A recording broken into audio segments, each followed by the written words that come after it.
श्री शिवाय नमस्तुभ्यं। श्री शिवाय नमस्तुभ्यं। 33 करोड़ देवी देवता में सबसे सुंदर जोड़ी थी शंकर और पार्वती की। सही है कि गलत है? कभी नहीं झगड़ते थे। इसलिए पृथ्वी पर ना तो लक्ष्मी जी के व्रत हैं, न ब्रह्माणी के व्रत हैं, न इंद्राणी के व्रत हैं। अगर पूरी पृथ्वी पर सबसे ज्यादा व्रत किसके हैं? माता पार्वती। तीज का व्रत किसका? पार्वती का। चतुर्थी का व्रत किसका? पार्वती का। चौथ का व्रत किसका? पार्वती का। छठ का व्रत किसका? पार्वती का। जितने व्रत है सब माता पार्वती। गणेश जी मैया को प्रसन्न करने के लिए अष्ट रूप में धारण करते हैं। 8 रूप भगवान गणेश जी ने धारण किए। एक मयूरेश्वर गणेश, दूसरा सिद्धि विनायक, तीसरा बल्लालेश्वर, फिर वरद विनायक, फिर चिंतामणि, फिर गिरजात्मज, फिर भगवान गणेश विघ्नेश्वर अष्ट विनायक, फिर महागणपति। ऐसे गणेश जी के अष्ट नाम हुए। उस समय तिजोरी के अंदर जो गणेश की प्रतिमा रखी जाती है किस नाम से रखी जाती है? तो तिजोरी में हम जो गणेश की प्रतिमा रखते हैं वो वरद विनायक के नाम से रखते हैं। कौन सा गणेश? वरद। वरद विनायक के नाम से तिजोरी में गणेश रखते हैं। और वरद विनायक के नाम से गणेश जी तिजोरी में रखाते हैं। आपको कथा में कहा था, घर में सीधी सूंड का गणेश और व्यापार व्यवसाय ऑफिस में उल्टी सूंड का गणेश होना चाहिए। वरद विनायक को तिजोरी में। जब मकान का गृह प्रवेश होता है तो गणेश जी की पूजन जो दरवाजे पर करी जाती है उसे सिद्धि विनायक गणेश कहते हैं। कौन सा गणेश? सिद्धि विनायक। जब हम घर में शुभ कार्य हो, बंदरवाल लगाएं, कोई दरवाजे पर शुभ लाभ लगाएं या स्वस्तिक बनाएं या माताएं दरवाजे पर रंगोली डाले तो उसी समय पर सिद्धि विनायक के नाम से रंगोली डालना चाहिए। तो घर में लक्ष्मी बढ़ती है, सिद्धता बढ़ती है। याद रखिए, कभी भी गणेश जी को, मिट्टी के गणेश जी लाते हो भादो महीने में, तो विसर्जन करो तो विसर्जन के समय पर 2 बिंदी, एक कंकु की एक हल्दी की, दीवार पर जरूर लगा देना चाहिए। क्यों? क्योंकि गणेश जी हमारे यहाँ आते हैं तो रिद्धि सिद्धि के साथ आते हैं। पर जब गणेश जी जाते हैं, अगर हम बिंदी नहीं लगाते हैं तो गणेश जी अपनी रिद्धि सिद्धि को साथ में लेकर चले जाते हैं। पति के साथ पत्नी वापिस चली जाती है। जब हम बिंदी लगाते हैं तो उसका मतलब होता है कि हमारे घर की बहू हमारे घर में रहे, बेटा भले भ्रमण के लिए जाए। तो गणेश जी जाते हैं, रिद्धि सिद्धि घर में रह जाती है। इसलिए रिद्धि सिद्धि को घर में रखने के लिए 2 बिंदी लगाना चाहिए, एक कुंकू की, एक हल्दी। रिद्धि सिद्धि। गणेश जी की प्रियता है दुर्वा। क्या प्रियता है? दुर्वा। कितनी दुर्वा गणेश जी को समर्पित करी जाती है? मात्र 5। कितनी? आज के जमाने में लोग गट्ठा बनाकर चढ़ा दें, वो अपनी जगह पर 5 दुर्वा पंचम इंद्रियों को वश में करने के लिए और भगवान के 5 जो स्वरूप हैं उनको अपने भीतर उतारने के लिए 5 दुर्वा। और दुर्वा में भी 3 गांठ।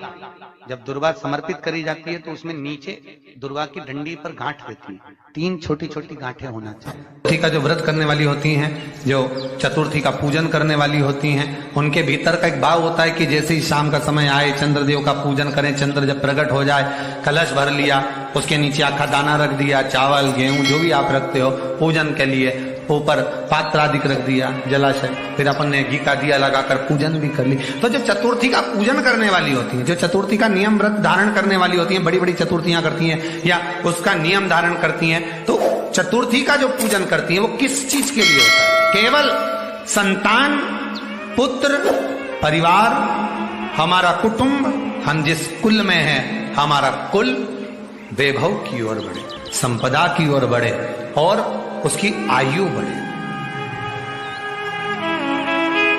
उसकी आयु बढ़े, वैभव बढ़े। बहुत ध्यान दीजिएगा महाराज। चतुर्थी की पूजन में जो आप आखा दाना रखते हो, गेहूं वगैरह कुछ भी जो रखते हो, उसकी बड़ी महत्वता होती है महाराज। यहां तक कहा गया है, चतुर्थी की कथा तो आप लोग पढ़ते होंगे, जो लोग पढ़ते हैं उनको मालूम होगा। चतुर्थी की कथा में लिखा है, चौथ माता के व्रत में वर्णन किया गया है कि वो आखा दाना जो रखा जाता है, मान लो कोई जरूरी काम होता है तभी आखा दाना को रखा जाता है, संभाल के रखते हैं कि हम इस काम के लिए जा रहे हैं और हमारा ये कार्य सफल होना चाहिए। तो जिसने चतुर्थी का व्रत करा है, जिसने चंद्रदेव का पूजन करा, चतुर्थी का व्रत करा, वो गणेश जी से विनती करके वहां से 2-4 आखा दाना उठा ले, और जो व्यक्ति का काम अटक रहा है अपने ही घर का, पर दूसरे कुल को नहीं देना, अपने ही कुल के अंतर्गत जो काम अटक रहा है उसकी जेब में, उसके पल्लू में उस चीज को रख दिया जाए। तो चतुर्थी जो अगली आती है, जैसे आप महीने की करते हो तो महीने की, और आप जैसे करते हो कि 4 अलग बड़ी बड़ी चतुर्थी करते हो, तो उसके अनुसार आपका कार्य सिद्ध होता ही है। उस आखे दाने का इतना महत्व होता है क्योंकि चतुर्थी का व्रत करने वाली माता जब व्रत करती है तो स्वयं चतुर्थी की कथा में लिखा हुआ है कि पार्वती जी गणेश जी से चतुर्थी की कथा बचवाती। चतुर्थी की कथा बाची किसने थी? स्वयं गणेश जी महाराज ने। और सुनी किसने थी? माता पार्वती। बाचने वाले गणेश जी थे, सुनने वाली माता पार्वती थी। तो चतुर्थी की कथा जब होती है तो उसको स्वयं गणेश जी बाच रहे हैं। तो व्रत कौन सुन रही है? माता पार्वती। और आपने जो आखा दाना लिया वो गणेश जी के भाव से लिया, गणेश जी से निवेदन करके, विनय करके, प्रार्थना कर उसको प्राप्त किया। जितने आस्था चैनल पर कथा सुन रहे हो, जितने फेसबुक और यूट्यूब पर सुन रहे हो, और जितने इस छत्तीसगढ़ की पावन धरा पर बैठकर सुन रहे हो, बहुत सावधानी से सुनना। एक छोटा सा कपूर का टुकड़ा जब आरती में जलाया जाता है तो ये कपूर क्यों जलाते हैं? इस कपूर का महत्व क्या है? इस कपूर का कारण क्या है? ये कपूर है कौन जिसको हम आरती में जलाते? क्या जरूरत इस कपूर को आरती में जलाने की? क्या जरूरत इसको यज्ञशाला में जलाने की? क्या जरूरत है इस कपूर को पूजन में जलाने की? स्वयं गुरु बाबा कहते हैं, यदि कोई आरती में, पूजन में, घर में एक कपूर का टुकड़ा आरती के बाद में जब समर्पित करेगा तो उसको अश्वमेध यज्ञ का पुण्य प्राप्त हो जाएगा। अश्वमेध यज्ञ के पुण्य को पाने के लिए कपूर का टुकड़ा आज भी आरती में जलाया जाए। एक कपूर का टुकड़ा सुख का, इसीलिए हमारे यहाँ शास्त्र कहता है महाराज, जब आपको घर में अगर ऐसा लगने लगे कि 15 दिन से बहुत बेचैनी है, बहुत दुख तकलीफ लग रही है, कोई ना कोई बीमार पड़ रहा है, कुछ ना कुछ तकलीफें लग रही है, तो एक पीपल का पत्ता ले लो, उसके ऊपर एक कपूर का टुकड़ा ले लो, सारे घर में घुमाकर उसको दरवाजे के बीच मध्य में जलाकर रख दीजिए। थोड़ी सी जैसे 20 से 25 मिनट के अंदर मकान में एनर्जी वापिस आ जाएगी, उस भवन में एनर्जी वापिस हो जाएगी। 20 से 25 मिनट के अंदर एनर्जी वापस। लग रहा है कि यहाँ नेगेटिव है तो उसको पॉजिटिव बनाया जा सकता है। रात को 12 बजे शंकर जी के मंदिर में शिवलिंग पर चढ़ी हुई बेलपत्री को उठाकर शंकर मंदिर का शिखर देखकर चबा चबा कर खा लीजिए।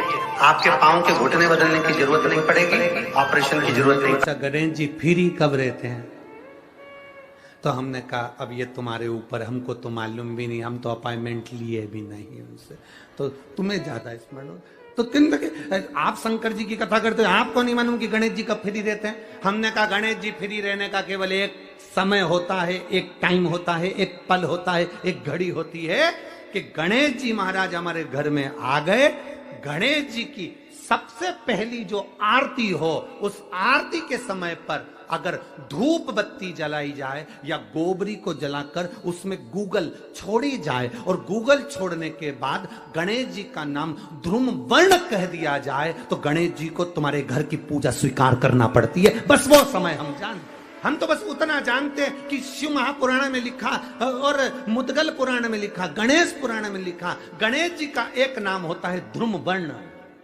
क्या नाम है? ध्रुम वर्ण गणेश जी का एक नाम होता है। जब